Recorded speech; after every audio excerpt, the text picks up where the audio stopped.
So how did you get started in the chiropractic field? My grandfather's a chiropractor, so I've been around it as long as I can remember. My aunt and uncle are chiropractors. It's just part of what you do, maintenance, or if you get hurt, you go get things tuned up, you keep things moving properly. You don't need to take muscle relaxers. You just need to be, moving. You need to be strong. Right.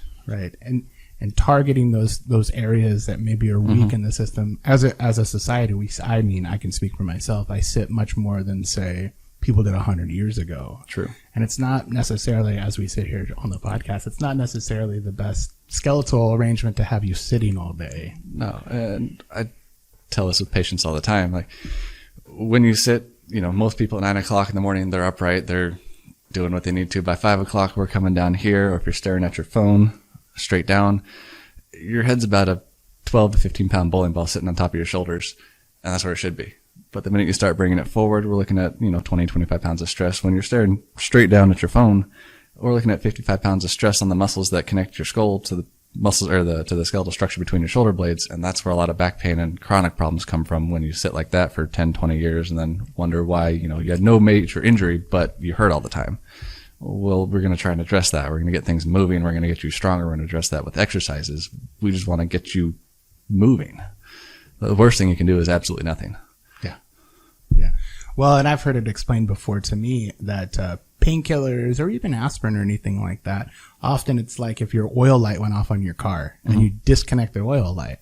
Well, the underlying problem is still there. Yeah. But you've just muted the signal that you're getting that something's wrong. Yeah. It doesn't do you any good to put a piece of tape over that light and say, I guess it doesn't matter anymore.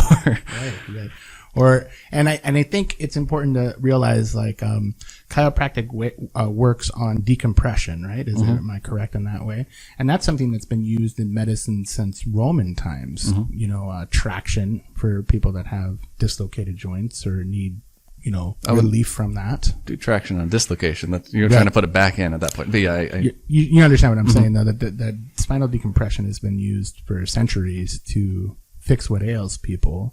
And the person that introduced me to chiropractic explained it kind of like if there's a plant growing and there's a water hose that's supplying that plant with nutrition, and that hose is kinked, then that plant isn't going to grow as well. Same thing, kind of, the spinal cord is kind of like an electrical cord for your entire system. It's the power source for everything.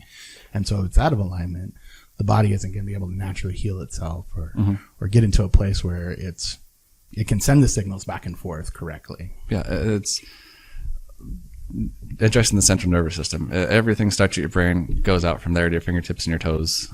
If anywhere in there things get impacted, or there's swelling, or there's any malposition in the joint, that can cause issues. And then that's what we're trying to address is moving things functionally. If one spot gets completely locked up, then the stress that would normally take goes above and below it. And eventually those places get a little worn out, and that's can lead to arthritis. And we're just trying to keep things functioning properly. Right.